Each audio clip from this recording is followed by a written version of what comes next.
Քրիստոս հարյավի մերելոց Քրիստոս հարյավի մերելոց Քրիստոս հարյավի մերելոց Հանուն Հոր եւ Որդվո եւ Հոգին Սրբո ամեն Դատելու համար եկ այս աշխարհ որպես նրանք ովքեր չեն տեսնում տեսնեն իսկ նրանք ովքեր տեսնում են կուրանան Սուրբ Հարության 6-րդ կիրակինը սիրելիներ եւ Աստվածաշնչի ամենագեղեցիկ հատվածներից մեկն է երբ Հիսուս ի ծնե կույր մի մարդու բժշկեց բայց քանի որ փարիսեցիները Հիսուսին ատում էին չհավատացին այս մարդուն սկսեցին կասկածել արդյոք այս մարդը կույր էր թե խաբեություն էր որովհետեւ այս մարդը Հիսուսին էր փառաբանում Հիսուսին էր փառավորում եւ ասում է շատ վկաներ գտա նորից չհավատացին մինչեւ որ կանչեցին նրա ծնողներին ասացին սա ձեր զավակն է ծնողներն ասացին այո սա մեր զավակն է գիտենք որ կույր է ծնվել բայց չգիտենք թե հիմա ինչպես է տեսնում եւ նորից հարցրեցին ինչպես ծնվեցիր այս մարդն ասում է ձեզ ասում է որ Հիսուսը բժշկեց եւ նրանք ասացին որ մենք չենք հավատում որ Հիսուս մենք Մովսես ունենք մարգարեություններ ունենք եւ ուզում են այս մարդուն ժողովանից հեռացնել երբ որ դուրս եկավ Հիսուս հանդիպեց ասաց հավատում ես Աստծո որդին կույրն ասաց իսկ ով է նա որ հավատամ Հիսուս նա ով քո աչքերը բժշկեց եւ այդ կույրն ասում է այո Տեր հավատում եմ եւ ծնկի իջավ երկրպագեց եւ այդ րոպեին էր որ Հիսուս ասաց աշխարհ եկա դատելու համար որպես նրանք ովքեր չեն տեսնում տեսնեն ովքեր որ տեսնում են կույր են Հիսուս աշխարհ չի եկել մեզ դատապարտելու սիրելիներ ինքն ասում է որ չեկա աշխարհը դատելու պարզապես իր ներկայությունն է որ մարդկանց բերում է դատաստանի առջև նրանք ովքեր հավատում են Հիսուսին նրանց համար այլևս դատ չկա բայց նրանք ովքեր չեն հավատալու Հիսուսին մերժելու են Հիսուսի ներկայությունը այս աշխարհի մեջ նրանք պիտի դատապարտության ենթարկվեն բառացիորեն կույրը ովքեր չեն տեսնում պիտի տեսնեն հեթանոսներն ու անհավատ մարդիկ են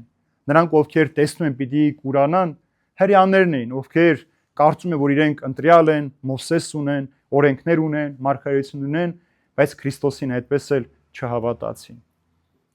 այստեղ մի հետաքրքիր կա շարունակության մեջ հարց կա ասում է փարիսեցիները որ լսեցին Հիսուսի այս խոսքերը մոտեցան եւ Հիսուսին ասացին միթե մենք էլ կույր ենք ինչ էր իրենց նպատակը որպեսզի Հիսուս իրենց գովեր որ այս անուս տգետ ժողովուրդը ոչինչ չգիտի բայց մենք գիտենք օրենքներ գիտենք կարծես Հիսուսից սպասում է որ քաբլիցի խոսքը ձեզ չի վերաբերում դուք կրթված իմաստուն մարդիկ եք ինչպես շատ հաճախ այսօր մեր կյանքում մարդիկ կան որ ասում են դա մեզ չի վերաբերում չէ որ դու իրենց գովես որ հանկարծ իրենց մեղքերը չերևա ուրեմն այս մարդիկ շատ լավ գիտեն Սուրբ Գիրքը անգիր գիտեին բայց նրա մեջ իրենց կյանքը չկար ինչպես շատ քրիստոնյաներ այսօր մեր կյանքի մեջ իրենց կյանքը քրիստոնեության հետ ընդհանրապես կապ չունի իրենք փորձում են ոչ թե քրիստոնեությանը հարմարվել այլ քրիստոնեությունն են հարմարեցնում իրենց կենցաղին ուզում են որ քրիստոնեությունը հարմարվի Հիսուսը հարմարվի իրենց կյանքին իրենց կենցաղին այնպես էլ փարիսեցիները դրա համար Հիսուս ասում է եթե կույր լինեիք մեղք չէիք ունենա բայց քան որ ասում եք տեսնում եք ուրեմն հաստատում եք որ դուք մեղավոր եք մենք որտեղ ենք հարց այստեղ այսօր մենք այն կույրերի մեջ ենք որ չենք տեսնում ուզում ենք տեսնել թե մենք տեսնում ենք բայց հետո պիտի կուրանանք հոգու կուրություն ամենասարսափելին է մեր Եղիշե պատմիչն ասում է լավ է կույր մտքով քան կույր աչքով ուրեմն հոգու աչքը երբ որ կույր է երբ որ մեղքի վարակույրը գալիս է քո հոգու աչքերը փակում է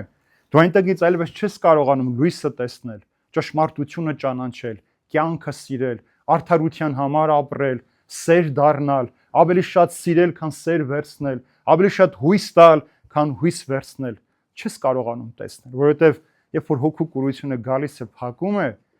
մարդ այլևս չի կարողանում իր ունեցածը գնահատել տեսնող մարդիկ այս աշխարհի մեջ ավելի դժգոհ են ավելի շատ են տրտնջում քան կույր մարդիկ ֆիզիկապես աչքերը կույր մարդիկ որովհետև այս կույրը որի ծնե էր երբեք լույսը չէր տեսել երբևէ գիր ու գրականություն չէր կարդացել Միայն լսեց, որ Հիսուս այդտեղով անցնում է, ցանկացավ, որ Հիսուս իր աչքերը բացի, հավատաց Հիսուսին։ Որ երբևէ նրան մեկը չէր խոսել Հիսուսի մասին,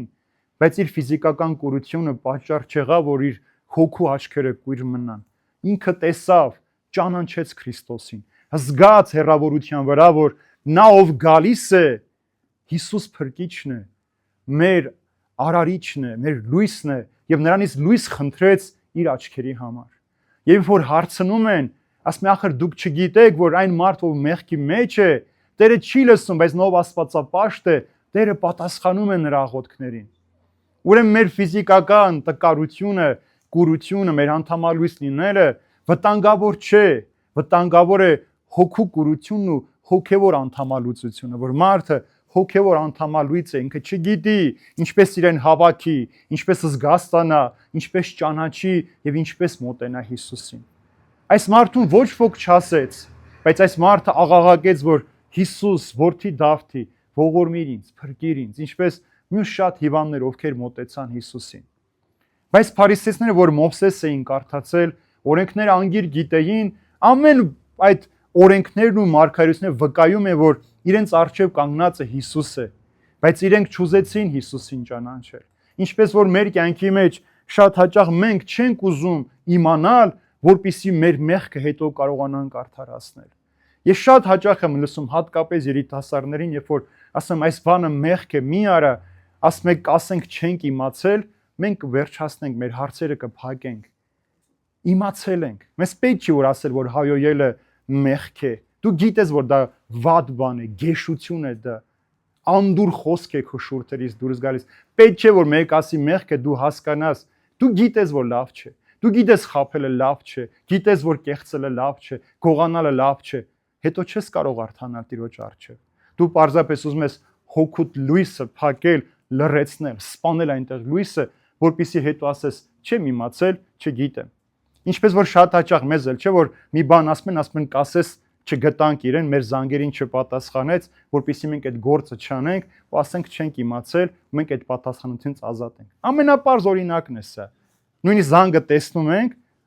ձայնը անջատում ենք, որ իբր չտեսանք, չպատասխանեցինք եւ մենք ազատ ենք այդ մեղքից։ Ազատ չենք։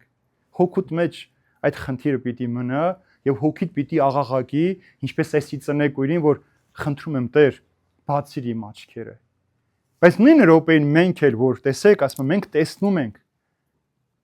Հիսուս չասեց, որ դուք այո, որ Մովսես օրենքները գիտեք, դուք արդար եք, ասեց դուք ասում եք, որ տեսնում եք։ Հիմա մենք էլ ասում ենք, որ մենք տեսնում ենք, ճանաչում ենք, քրիստոնյա ենք, սուրբ գիրք ենք կարդում, եկեղեցի ենք գնում, սուրբ հաղորդություն ենք ստանում, բայց նույն մեղքերը մեր մեջ շարունակում են մնալ։ Ուրեմն նշանակում է, որ մեր տեսանելի աչքերը բաց են, բայց մեր հոգու կուրությունը այնքան շատ է անբուժելի դարձել, որ մենք չենք կարող մեր ֆիզիկականը բուժել։ Մենք անդադար կախված ենք մնում այդ հին մեղքերից։ Մենք անդադար վազում ենք նորից այդ հին մեղքերի մեջ եւ ինքներս մեզ արդարացնում ենք։ Չենք տեսել, չենք լսել, կասենք մենք անմեղ ենք, չէ։ Երբ որ մեկը հանցագործություն է գործում եւ որևէ մեկը իմանում է ու թաքցնում է, այդ մարդուն են, երբ որ բացահայտվում է, դատապարտում են իմանալ թաքցնելու համար։ Ինքը նաեւ մեղսակից է այդ մարդու հետ։ Ուրեմն երբ որ դու գիտես, բայց չես անում, ուրեմն մեղսակից ես, մեղավոր մարդկանց պես ես դու։ Դու հանցագործություն թաքցնող ես։ Ուրեմն դու պիտի գնես Տիրոջ առջև եւ Տիրոջ առջև պատասխան պիտի տաս։ Դրա համար Հիսուս ասում է, աշխարհ եկա դատելու։ Ոչ թե գալիս է դատի, այլ իր ներկայությունը արդեն դատաստան է մեզ համար, սիրելիներ։ Իր ներկայությունը մեզ հրավիրում է այդ դատին, կամ գնում ենք, հավատում ենք, ու մեր դատը վերջացած է, մենք մաքրվում ենք, կամ շարունակում ենք իրեն նայել, անհավատի կյանքով ապրել, թերահավատության մեջ ապրել, եւ այդ մեղքը մեզ դատելու է։ Ոչ թե Հիսուս ինքը պիտի դատի մեզ, մեր մեղքերը պիտի դատեն մեզ։ Մեր մեղքերը պիտի վկայություն տան մեր դեմ։ Մեր հոգին պիտի ասի այրի կնոջպես իմ դատը ինչու չտեսար։ Ես քեզ այսքան խնդրեցի, որ մի քիչ էլ իմ համար մտածես։ Ինչու իմ դատը չտեսար։ Ինչու ինձ արհամարեցիր։ Հետո պիտի արցունք թափենք, Տիրոջից ժամանակ խնդրենք, հնարավորություն փնտրենք, բայց մեր կուրացած հոգու փակ դռները շատ դժվար պիտի լինի բացել։ Որովհետև երբ որ ամեն անգամ աղբը լցվում է, ինքը մեծանում է կամ ձնագնդին երբ որ գլորվելով իջնում է, այդ գունդը կամած մեծանում քեզ տանում է կորստյան։ Այնպես էլ անտեսանելի մեղքերը գալիս նստում են մեր հոգու վրա, մենք կարծես թե տեսնում ենք, բայց իրականության մեջ մենք կույր ենք, որովհետև Քրիստոսին չենք ճանաչում։ Մենք լսել ենք Քրիստոսի մասին, հրաշքներ են գործել, բժշկություններ է արել, հարություն է արել, մի քանի օրից պիտի երկինք համբարձվի, հետո Սուրբ Հոգուն պիտի ուղարկի, լսել ենք, բայց շատերս չենք էլ կարդացել, չենք էլ իմացել եւ չենք ուզել ճանաչել։ Գիտեք, մի օր պատարագի վերջում Տեր Հայրը ասում է. «Սիրելի ժողովուրդ, մյուս կիրակի Մարկոսի ավետարանի 17-րդ գլուխը պիտի սերտենք։ Խնդրում եմ, տանը կկարդաք, որպեսզի գաք, հասկանաք ինչի մասին ենք խոսում»։ Երբ կիրակի ժողովուրդը հավաքվում է, ասում է. «Ով է կարդացել», բոլորը ձեռք են բարձրացնում։ Ասում է. «Այ այսօր սրա մասին պիտի խոսենք, ստի, որովհետև Մարկոսի ավետարանը 17-րդ գլուխ չունի»։ Այս սրա մասին պիտի խոսենք, որ ասել ենք կարդանք, խափում ենք, անգամ չենք էլ բացել, տեսնենք, կա այդպիսի բան, թե չկա։ Այստեղից այնտեղից երբ որ մենք Հիսուսի մասին լսում ենք, այլ է, երբ որ դու ինքդ փնտրում ես, գտնում ես, այդ ճշմարտությունը այլ է։ Ուսուցիչը կարող է մեզ շատ բան դասավանդել, բայց եթե դու չես կարդում, դու չգիտես ինքը ճիշտ ասես թե սխալ ասեց։ Երբ որ դու Սուրբ Գիրքը չես կարդացել, չգիտես քահանան կարող է քեզ սխալ ուղղությամբ է տանում։ Դու պիտի հասկանաս իր խոսածածը Հիսուսի խոսքի հետ համահունչ է թե չէ։ Իր խոսքը Հիսուսի խոսքն է, թե իր մարդկային խոսքն է, Հիսուսյանով այդ խոսքը ավելի կարևոր է դարձնում։ Մեկ բան է, որ քեզ մատուցում են, մեկ բան է, որ դու ինքդ փնտրում ես ու գտնում ես։ Ի ծնեկույրը չէր փնտրել Հիսուսին, բայց երբ որ լսեց, փնտրեց Հիսուսին, գնաց նրա հետևից, ճանաչեց Հիսուսին եւ ասաց. «Այո Տեր, հավատում եմ, որ դու ես Աստծո որդին», եւ երկրպագեց նրան։ Բայց փարիսեցիները, որ գիտեին,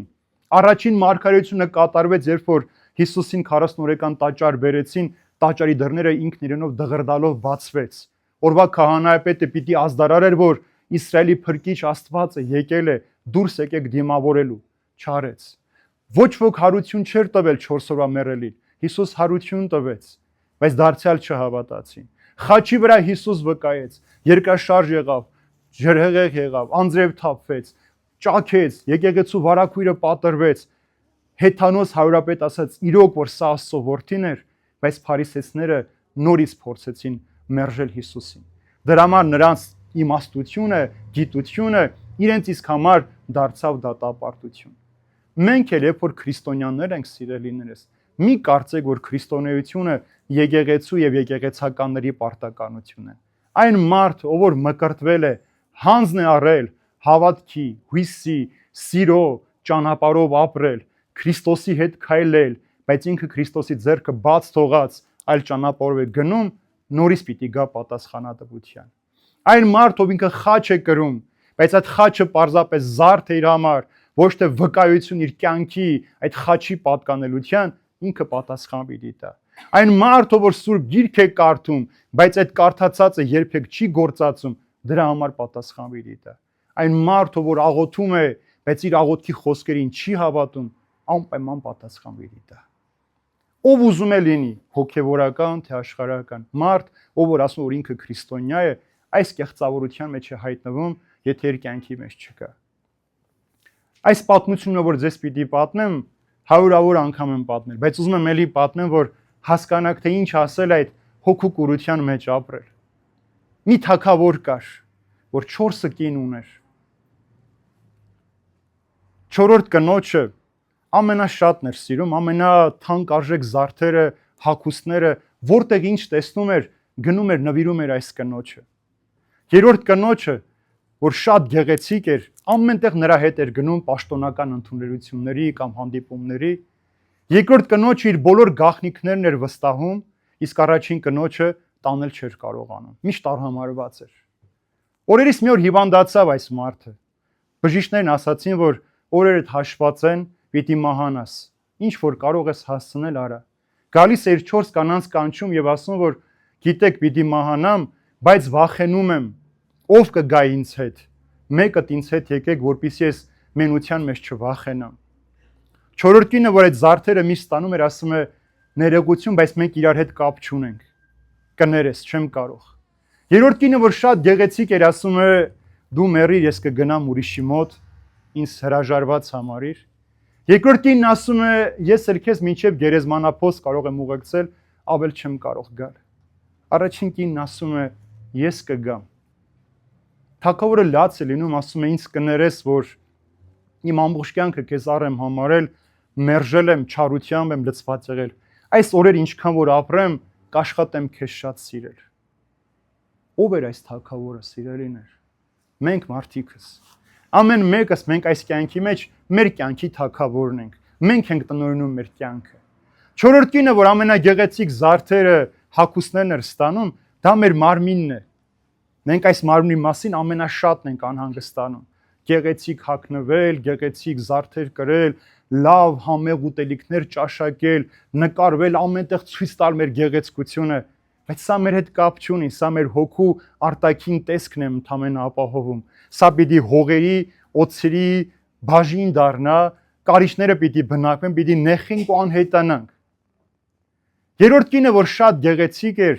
դա մեր կուտակած հարստությունն է, մեր կառուցած տունը, որովհետև մեր հյուրերը, որ գալիս են մեր տուն առաջին անգամ, ինչ ենք անում, առաջին մեր տունն ենք ցույց տալիս։ Տեսեք, նորոգություն ենք արել, սա գնեցինք, սա արեցինք,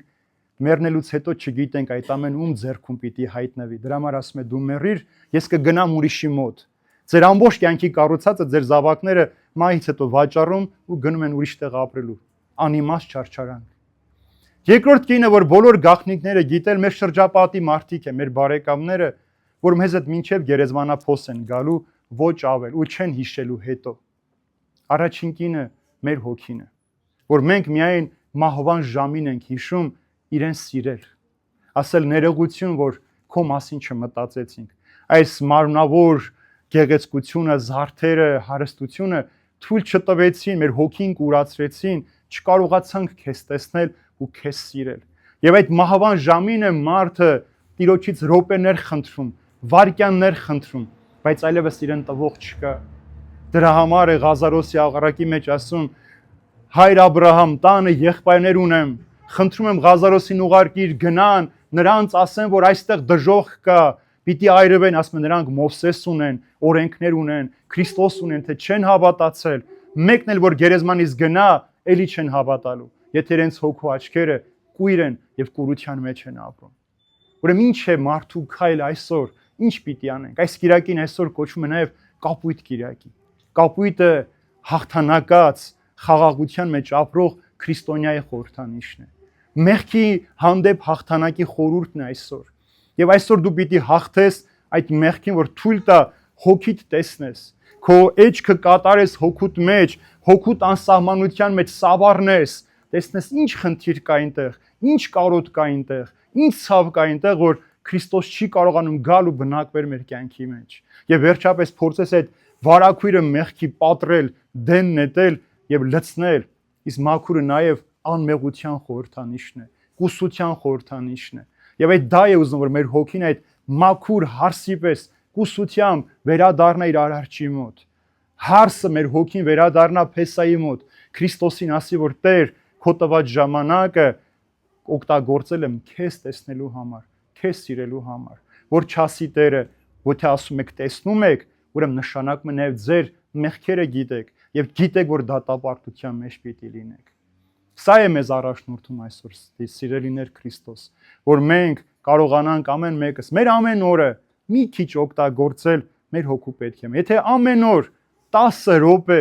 տրամադրեք ձեր հոգուն, ձեր հոգու լույսը տեսնելու, ձեր հոգու ցավը զգալու, այդ ցավի մեջ նույնանալով այդ նույնության մեջ հառնելու,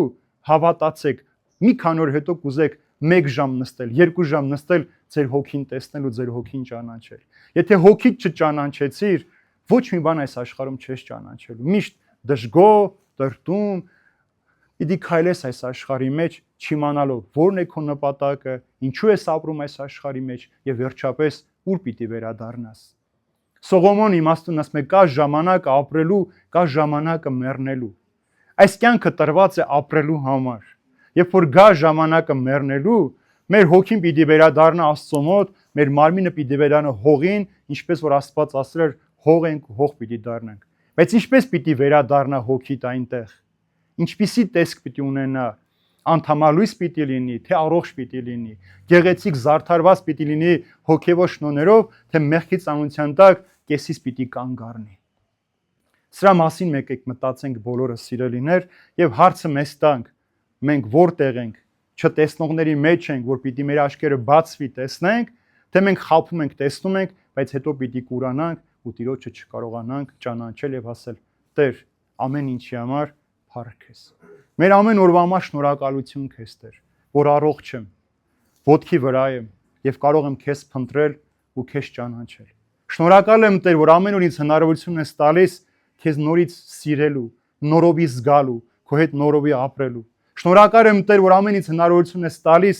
մարդկանց միջոցով քեզ ծառայելու։ Շնորհակալ եմ Տեր, որ ամեն ինձ հնարավորություն ես տալու մարդու միջոցով քեզ սիրելու, մեղավոր մարդու մեջ քեզ տեսնելու, հիվանդ մարդու մեջ քո տառապանքը տեսնելու, մահացող մարդու մեջ քո օրհնությունը տեսնելու, վայելելու։ Եվ շնորհակալ եմ քեզ Տեր, որ ամեն օր ինձ հետ ես, միայնակ չես թողնում ինձ։ Եվ ես եթե կատարյալ չեմ, ինձ դարձրու անկեղծ, ինձ դարձրու մաքուր, որպեսզի ձգտեմ այդ կատարելությանը եւ հասնեմ քեզ ու փառավորեմ քեզ երկնքի արքայության մեջ։ Այժմ եւ հավիտյանս հավիտենից ամեն։